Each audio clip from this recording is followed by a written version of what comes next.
আলহামদুলিল্লাহ, শুকরিয়া আদায় করতেছি মহান রব্বুল আলমিনের দরবারে।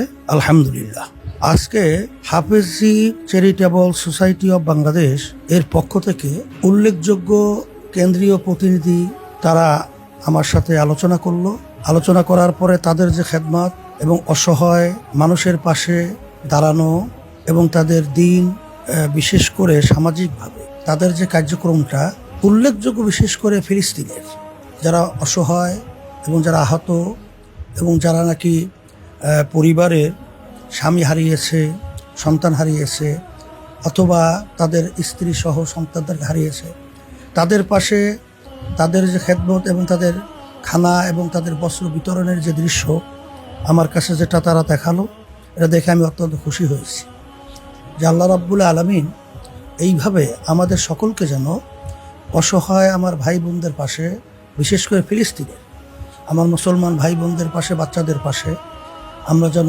দাঁড়াতে পারি। আল্লাহ আমাদের সকলকে তৌফিক দান করুক।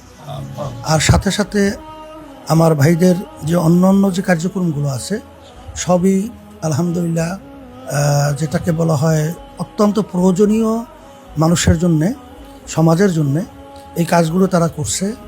এই জন্য আমরা তাদের সবাই যেন সহযোগিতায় থাকতে পারি এবং তারা যেন স্বচ্ছভাবে এখলাস নিয়ে কাজ করতে পারে। তৌফিক আল্লাহ তাদেরকে দান করুক, এই দোয়া আমরা করছি। আর সাথে সাথে বিশেষ করে আমরা যারা অসহায় আমার ভাই বোন এবং বিভিন্ন সামাজিক কার্যক্রমে জড়ায় থাকতে চাই, অনেক সময় একা এটা হয় না। এর জন্য আমাদের যে কোনো সংস্থার মাধ্যমে এটা যদি আমাদের তাদের কথা দিয়ে হোক, আর্থিকভাবে হোক বা শারীরিক হোক, আমরা সহযোগিতা থাকলে তাহলে এই মিশনগুলো আরও সুন্দরভাবে বাস্তবায়ন করা সহজ হয়।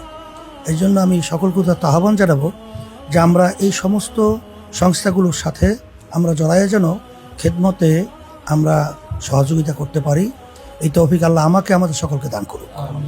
আর বিশেষ করে আমি দোয়া চাই আল্লাহ যেন বিশেষ করে ফিলিস্তিনের যে মুসলমান তাদের উপরে যে নির্মমভাবে হত্যাযজ্ঞ এবং তাদের ঘরবাড়ি ছাড়া, এমনকি তাদের খানা পানি পর্যন্ত তারা পাচ্ছে না, এ ব্যাপারে আমরা আমাদের সাধ্য অনুযায়ী, শক্তি অনুযায়ী সর্ব ব্যাপারে আমরা যেন তাদের সহযোগিতা থাকতে পারি।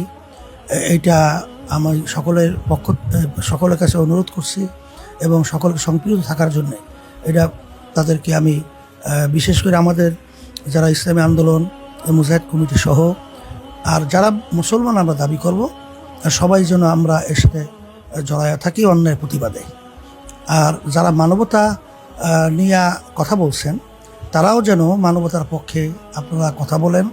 আর অসহায় ফিলিস্তিনিদের পক্ষে আমরা সবাই যেন ঐক্যবদ্ধ হয়ে জালেম ইসরায়েলের বিরুদ্ধে এবং তাদের যারা সহযোগিতা করতেছে অবস্থান তৈরি করতে পারি। আল্লাহ যেন আমাদের তৌফিক দান করেন।